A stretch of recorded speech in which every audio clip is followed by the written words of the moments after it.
A shaft is subjected to a maximum bending stress of 80 Newton per mm square and maximum shearing stress equal to 30 Newton per mm square at a particular section.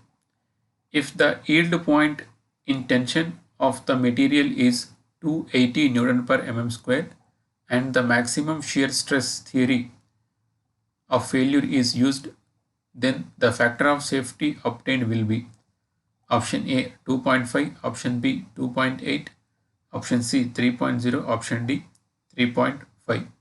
And here the correct answer is option B 2.8.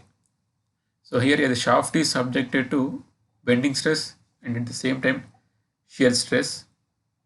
So in this case, for the design of the shaft, maximum shear stress theory is used, and also the given data is yield point in the tension of the material is 280 Newton per mm square. So in this case, he is asking to find out the factor of safety. So we know from the maximum shear stress theory, we can write tau max is equals to sigma yt by 2 into Fs, where sigma yt is yield point stress.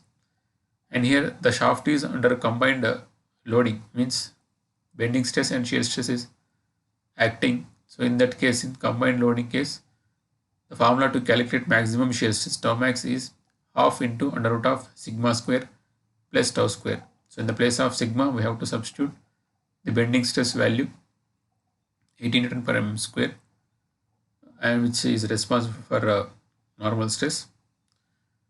And anyway, here for the tau value, you have to substitute 30 Newton per mm square. When you substitute those values and simplify, we are getting tau max as 50 Newton per mm square. And from this equation, if you substitute 50 here and simplify, and the sigma yt is given, yield point stress is 280 Newton per mm square. So when you substitute in this formula and when you simplify, we are getting the factor of safety as 2.8. So option B is the right option for this question.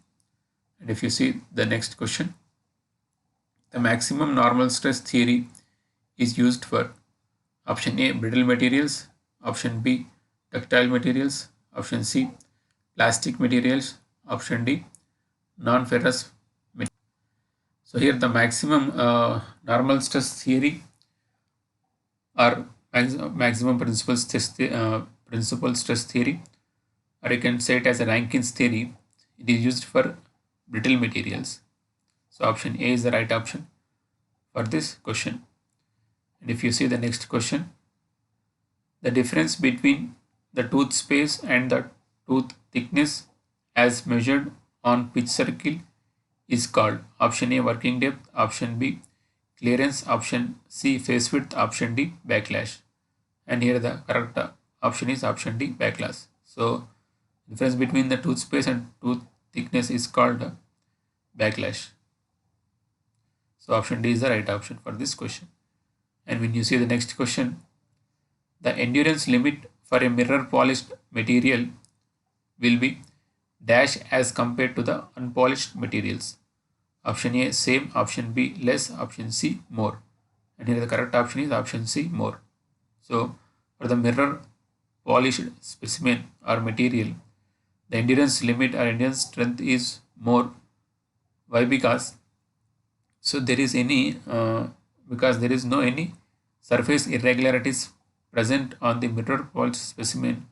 It can take more cyclic loads, so you can say that it is having more endurance limit. So endurance limit or endurance strength is used to measure the strength of a material which is subjected to cyclic loading or repeated stress. So you can say for which endurance limit for mirror polished specimen is more than the unpolished material. So if you see the next question here, a sliding bearing which operates without any lubricant present is called option A zero film, option B boundary lubricated, option C hydrodynamic lubricated, option D hydrostatic lubricated. So when a sliding bearing which is operating without any lubricant is called zero film bearing. So option A is the right option for this question. And when you see the next question here, In a gear having involute teeth, the normal to the involute is a tangent to the option A with circle, option B base circle, option C addendum circle, option D dedendum circle. And here the correct option is option B base circle.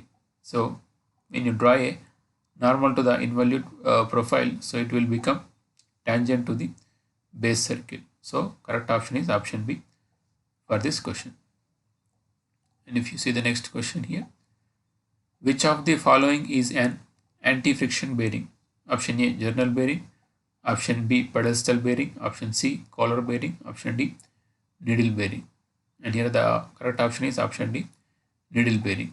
So we know anti-friction bearings means the roller bearings, rolling contact bearings are also called anti-friction bearings. And in here the given options, needle bearing is only the rolling contact bearing. So option D is the right option for this question, and all these are sliding contact bearings, you can say. And if you see the next question here, in designing a sleeve coupling, the length of the sleeve is taken as option A D plus 17 mm, option B 2D plus 13 mm, option C 2D plus 20 mm, option D 3.5D, where D is the diameter of the shaft.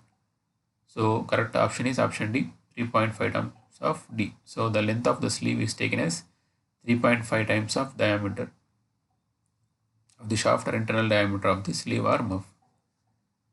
And if you see the next question here, when a shaft is subjected to combined twisting moment T and bending moment M, then the equivalent twisting moment is equal to option A half under root of m square plus t square, option B under root of m square plus t square, option C half into m plus under root of m square plus t square, option D m plus under root of m square plus t square.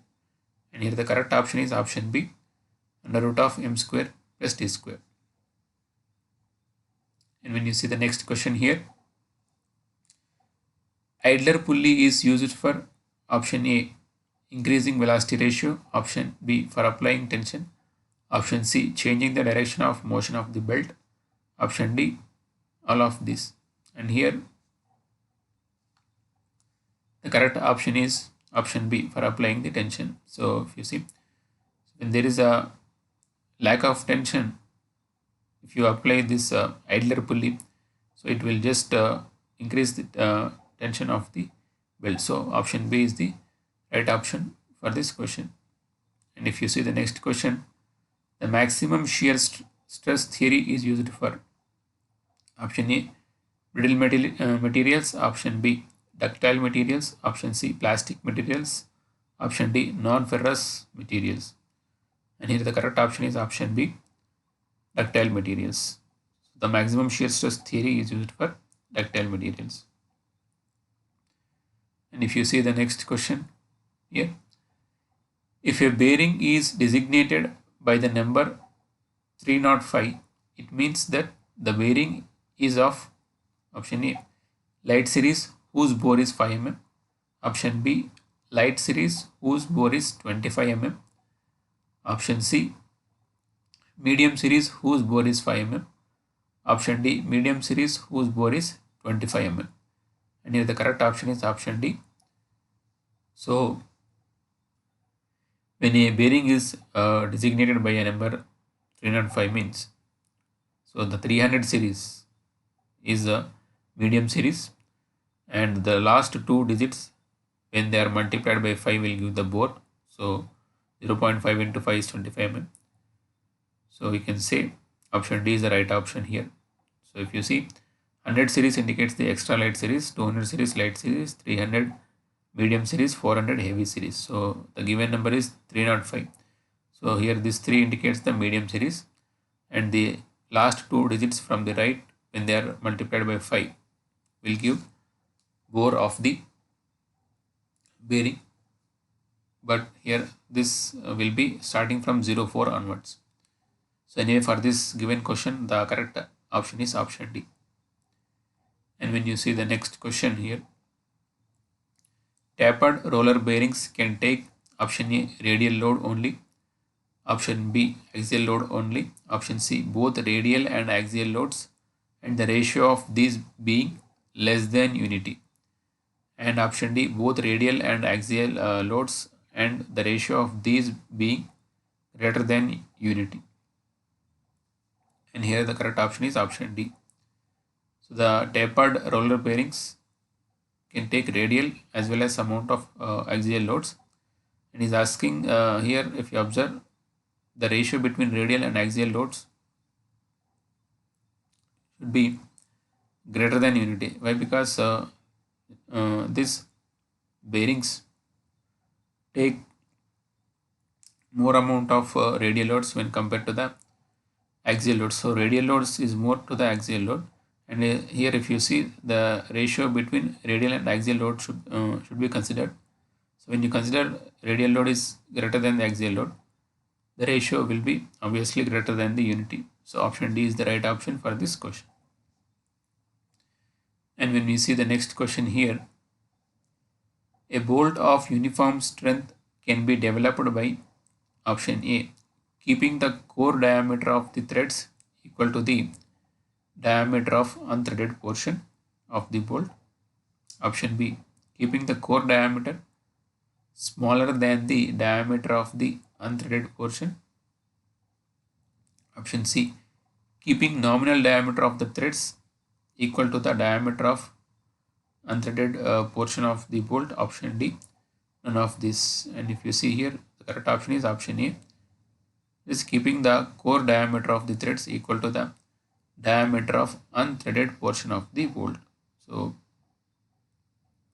core diameter, minimum diameter of the threads should be equal to the diameter of the unthreaded portion of the bolt. When you do like this, you will get bolt of uniform strength. So here bolt of uniform strength means the stress induced or developed when applied the load on the bolt should be same at every portion of the bolt. So when you make the core or minimum diameter of the threaded portion to the diameter equal to the diameter of unthreaded portion, you will get bolt of uniform strength. So for this question, option A is the correct option. And when you see the next question, the module is the reciprocal of diametral pitch. Yes or no is asking, and the answer is yes. So we know diametral pitch is PD is given by T by D, and module is nothing but D by T. So when you do the reciprocal of this, we will get module only. So it is yes, that is option A is the right option for this given question.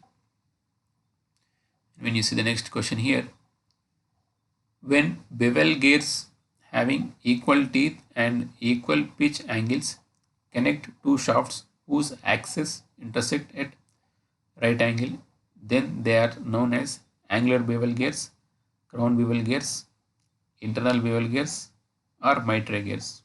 And here the correct option is option D, mitre gears. So for more videos, please subscribe and activate bell symbol, and also please share my videos with your friends.